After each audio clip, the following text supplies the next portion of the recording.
Hello everyone, and this is day 3 at the ELCA Churchwide Assembly here in Milwaukee, and so many things took place on this amazing day. We had a first ballot for the secretary of the ELCA, and there'll be a second ballot tomorrow. There was not an election today. We had a prayer walk vigil with Imparo, which is accompanied migrant minors. Here we are in our plenary space. You can see there's a lot of moving parts to make this assembly work. There are a lot of people here. We have over 900 voting delegates here, and everyone's getting ready.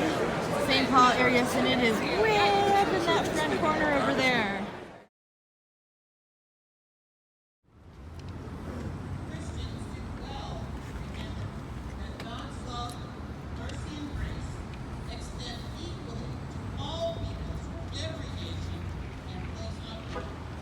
Here we stand.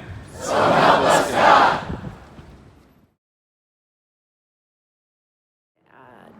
We made proclamation of becoming a sanctuary denomination, and I'd be happy to talk with you about what that means and what that implements. We also had conversation around so many upcoming constitutional changes, and we had a lot of visitors from other partner denominations from around Lutherans from around the world. The president of the Lutheran World Federation came and spoke. Make up the part of the family of God that I serve, the Evangelical Lutheran Church in Canada.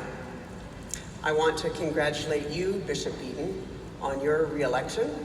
My church has come to love you dearly, and they will be very happy to learn of this news. I want to thank you, all of you, for the way our two churches partner together. And we just got back from an amazing reception celebrating the work of the Always Being Made New campaign for the ELCA and the $250 million raised. That's a wrap. See you tomorrow.